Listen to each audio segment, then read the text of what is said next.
Y otro es el bolsillo de los colombianos, sobre todo cuando ayer conocimos las cifras de inflación y la cifra de inflación del mes de octubre, que es ese famoso impuesto silencioso para los bolsillos de los colombianos. Y es que la inflación pues no le está dando tregua al país y por esa razón pues la economía es otro de los puntos que se van a discutir en el 2026. Empezando el gobierno del presidente Gustavo Petro, aquí yo le reclamaba ayer a Sebastián Nora, se hablaba mucho de por qué siempre se reportaba que el dólar tocaba techo, incluso hicimos noticia del momento, el dólar llegó a 5.000 pesos, estábamos pendientes todos los días de qué es lo que está pasando con el dólar, porque sube y sube y sube, un poco adjudicándoselo a las medidas que tomaba el gobierno nacional.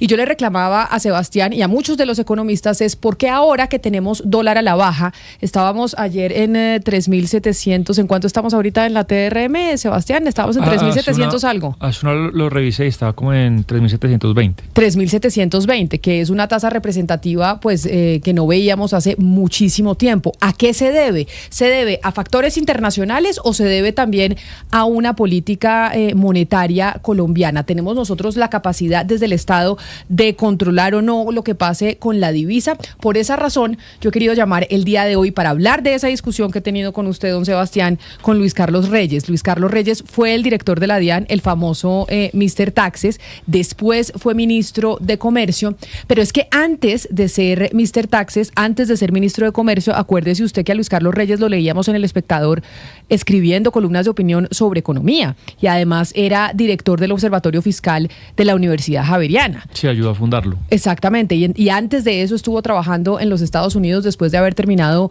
su doctorado, si no me equivoco, en la Universidad de Michigan en economía. Es decir, antes de entrar al gobierno de Gustavo Petro, lo consultábamos precisamente por temas económicos y hoy quiero volver a esa época. Doctor Reyes, bienvenido. Gracias por estar con nosotros.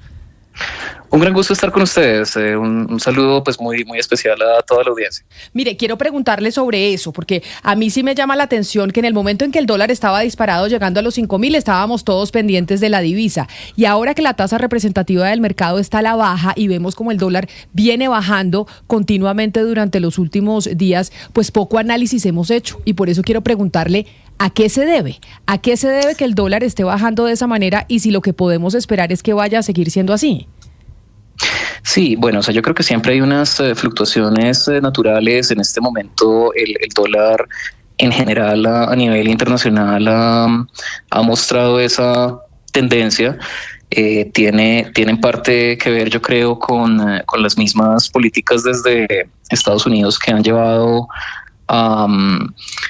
a inversionistas a reducir un poco, pues no de una manera masiva, ni mucho menos. Estados Unidos sigue siendo el principal sitio para invertir a nivel mundial, pero sí creo que algunas de estas políticas del presidente Trump generan algo de aprehensión entre los inversionistas que buscan sacar activos de Estados Unidos, y esto reduce la demanda de dólares, cual hace que el precio del dólar, es decir, la tasa de cambio, baje. Eso se ve reflejado a nivel internacional. Esa es una causa importante. También hay que tener en cuenta que hay muchas fluctuaciones que son realmente transitorias y pues uno podría esperar como pues que se mantuviera en estos niveles en los que ha estado realmente ya en los últimos años, cerca de los 4.000 pesos.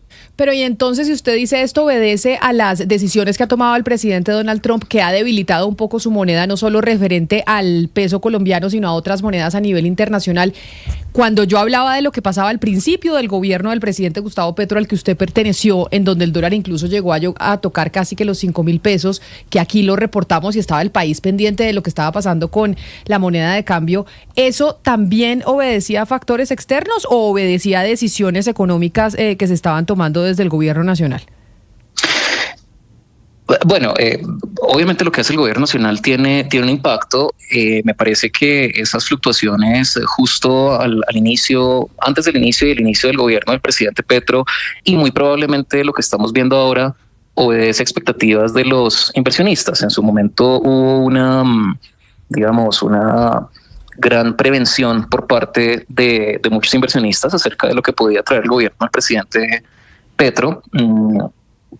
Unos pronósticos de pronto catastróficos hasta el punto de ser irrealistas, y eso llevó a que la tasa de cambio se disparara, pienso. Creo que en este momento, precisamente por lo que primero no se concretaron esos pronósticos al nivel que esperaban algunos inversionistas.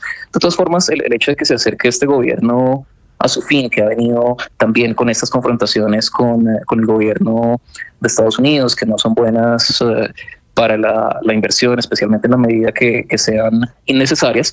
Yo creo que también hay una disposición de muchos inversionistas de empezar a invertir otra vez en Colombia y de traer activos acá.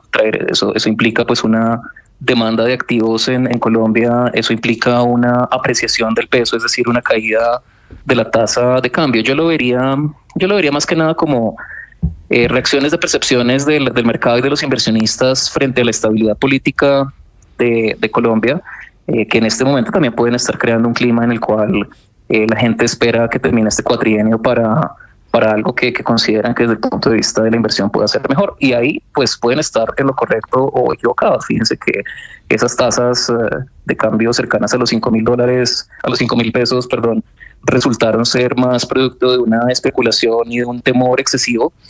Igual, o sea, esto no, los mercados también cometen errores especulativos. Claro, y por eso le pregunto algo que nos están comentando varios oyentes en nuestro canal de YouTube de Blue Radio en vivo, que lo están escuchando y lamentablemente no lo están viendo, lo quisieran ver, pero solo están viendo su foto, doctor Reyes, y es el tema del lavado de activos. Cuando estábamos empezando esta transmisión hablábamos de la situación de orden público y las bandas criminales están muy fortalecidas y precisamente las economías ilegales también.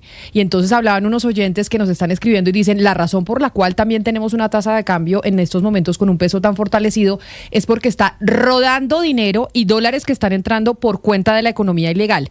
¿Eso puede llegar a afectar la tasa de cambio? Ese lavado de activos, ese ingreso de dólares por cuenta de la economía ilegal que se está fortaleciendo en el país.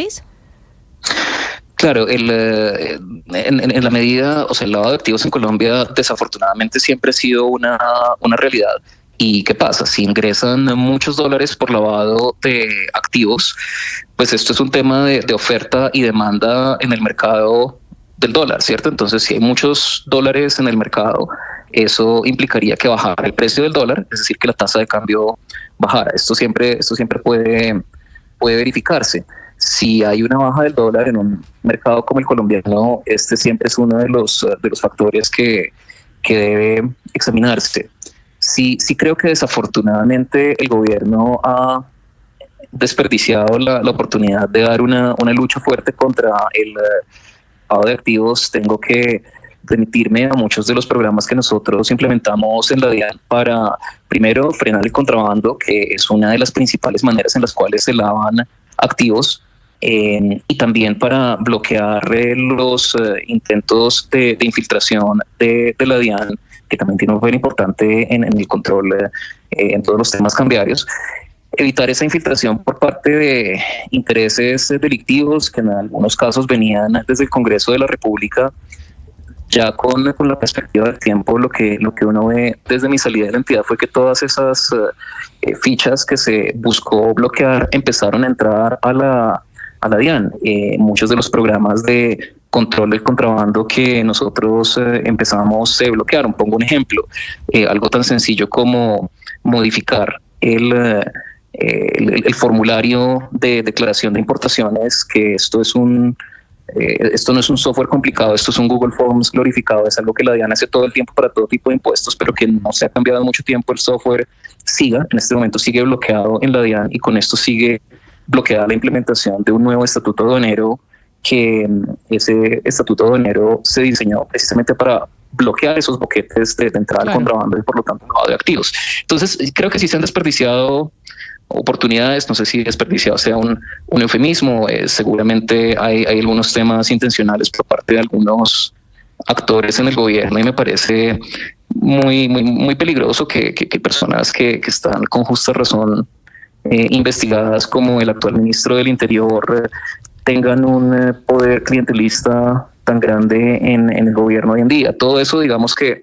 hace que sea razonable la hipótesis, Camila, que planteas, de que haya un mayor lavado de activos que al principio del gobierno, y que esto esté contribuyendo a la baja de la tasa de cambio. Claro, mire que Sebastián, el exministro Luis Carlos Reyes, ya se puso la cámara para responderle su pregunta, pero además se le adelantó a lo que se le iba a preguntar, que es la noticia desde ayer, y es lo que está pasando con el ministro del Interior, Armando Benedetti, que está siendo investigado precisamente por lavado de activos. Enriquecimiento ilícito. Enriquecimiento ilícito, perdón. La de ayer, es que son varias investigaciones, pero la de ayer... ¿Pero tiene lavado de activos o no tiene? No. Para que después no me... Entonces rectifico. Sí, no. Es porque ahí me tienen citada también para que no vaya yo a cometer otro error. Deja la claridad que pues lo que sucedió ayer nada tiene que ver con el doctor Reyes, pero inevitable no preguntarle eso, primero porque pues usted compartió de alguna manera gobierno, gabinete con él, y dos porque pues recordemos, usted contó cómo el ministro Benedetti le habría pedido puestos en las direcciones de la DIAN en Barranquilla, y usted también relató de un encuentro que tuvo con su suegra en la que ella también le pidió puestos. Básicamente la pregunta es, pues ya a la distancia, ¿usted cómo ve esto de un ministro que está en esta situación en la que usted pues se atrevió, digamos, a denunciarlo habiendo sido parte del mismo gobierno? Sí, mire, me parece que si bien la justicia no ha dado un veredicto con respecto a los múltiples presuntos delitos en los cuales Armando Benedetti se encuentra y se ha encontrado involucrado, es absolutamente impresentable que una persona con esa trayectoria esté en un cargo de la importancia que tiene hoy en día. Yo pues hay cosas, digamos, de las cuales no tengo, digamos, cosas que no puedo afirmar categóricamente, las que sí, pues las he entregado a la Corte Suprema y a la Fiscalía con lo que se trata de Armando Benedetti, pero sí le puedo decir que desde el cargo en el que estuve en la DIAN y desde el acceso que tuve a distintos indicios, fuentes de inteligencia, me parece en interés de la justicia sumamente importante que se avance en estas indagaciones con respecto a la participación, a la presunta participación de Armando Benedetti en distintas estructuras criminales. Sí, hay algo, y es que usted hizo pues unas denuncias pues muy graves y muy claras, y le quiero preguntar esas investigaciones en qué van, eso en qué instancias está, y si usted ha seguido, es decir, lo han seguido llamando para ampliar y para obtener más información sobre las denuncias que hizo de Benedetti y de la señora Adelina Cobo. No, ese tema está completamente quieto, porque un tema que se ha movido muchísimo ha sido la investigación con respecto a otros personajes que también me parece clave que se investiguen, como Roy Barreras o como el actual presidente de la Comisión Tercera del Senado, Jairo Castellanos, pues que es una persona por quien pasa el presupuesto general de la Nación y las reformas tributarias, y que he denunciado por pedir la aduana de Cúcuta, por pedir cargos en el Ministerio de Comercio a cambio de favorecer intereses de él. Pero en el caso de Armando Benedetti, como cuando él a mí me pidió las aduanas de Barranquilla y de Cartagena, y también la Dirección de Impuestos de Barranquilla, como cuando él me hizo esa solicitud, él ya no era congresista, entonces él no es aforado para esos temas. Entonces la Corte Suprema de Justicia no lo investiga él ahí, a diferencia de los personajes que he mencionado, que por cierto están siendo investigados por la magistrada Cristina Lombana, la misma que les ordena el allanamiento de la casa de Armando Benedetti ayer. En el caso de Benedetti, este presunto tráfico de influencias en la DIAN es algo que investiga la Fiscalía General de la Nación, y frente a eso no he sido citado a testificar con respecto a Armando Benedetti, ni siquiera la primera vez en la Fiscalía, después de todo este tiempo de que se hicieran públicas estas, digamos, estos indicios.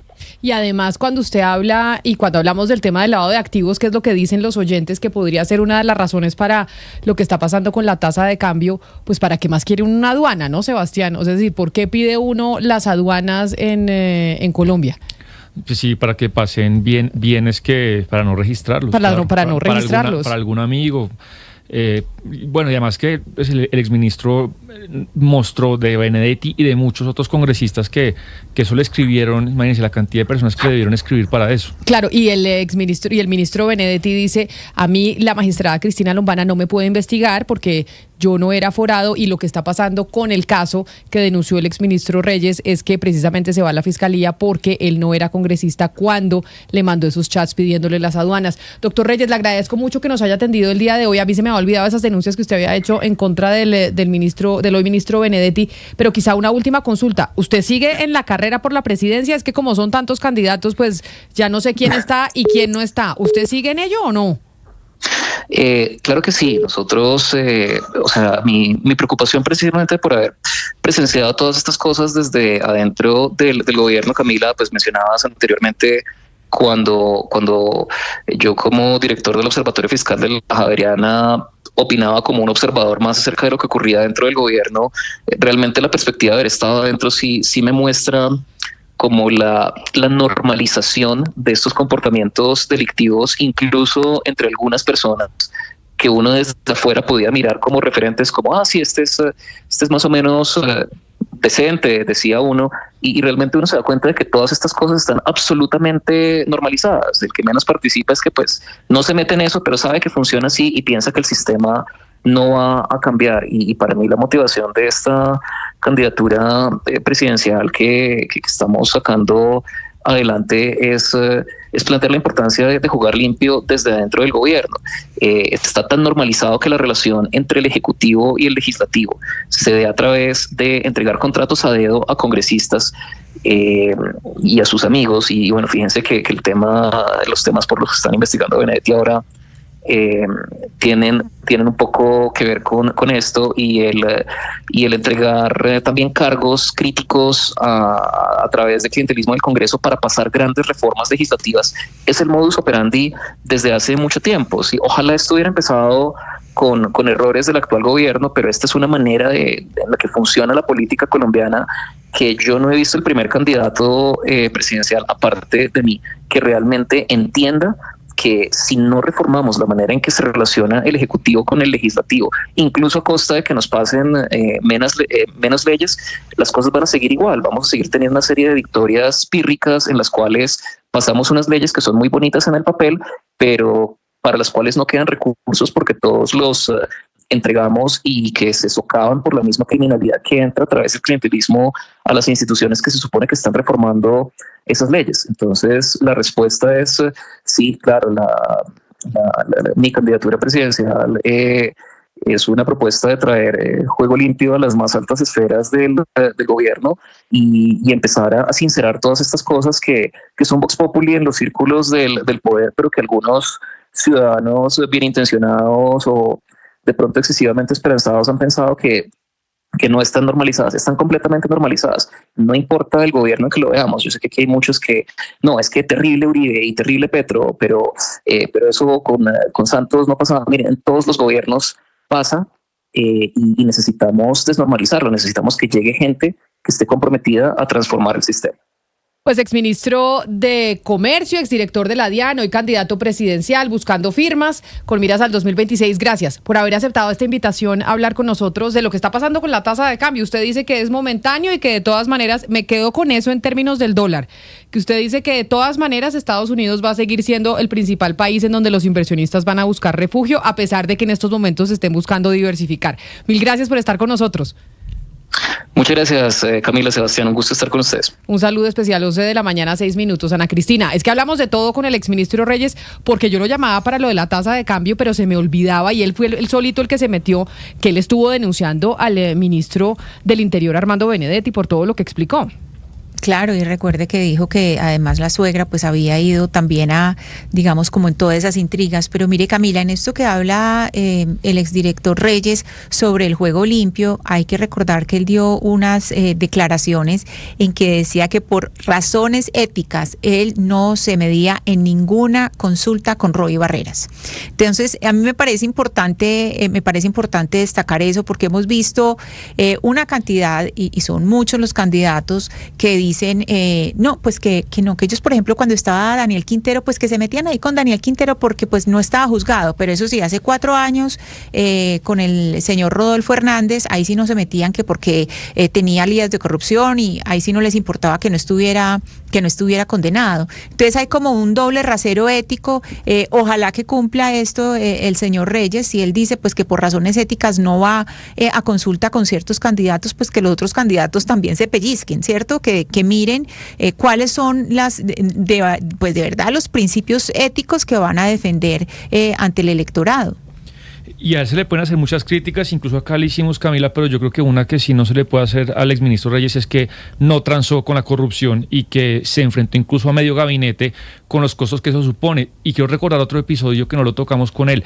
Cuando él era director de la DIAN, acuérdese, Camila, que le proponía al país modernizar a la DIAN con inversión y con todo eso. Él le presentó al gobierno un plan de modernización de la DIAN y como él no quiso transar para ese tipo de puestos de los que nos acaba de escribir, le quitaron unos senadores a través de una proposición 200.000 millones que iban para la DIAN para ese proceso de modernización. Los senadores aprueban esa proposición, le arrancan esa plata a la DIAN y ese es parte del paquete de 700.000 millones de pesos que terminó en ese mismo presupuesto para la UNGRD. Es decir, como él no transó en la DIAN, le quitan esa plata. Ricardo Bonilla lo sabe y lo aplaudió. Esa plata va para la UNGRD, hizo parte pues del saqueo que está probado y conocido de la Unidad Nacional de Gestión. Y acuérdese que Bonilla y el doctor Reyes se la llevaban muy mal, sí. muy mal. Es decir, esa relación era como perros y gatos.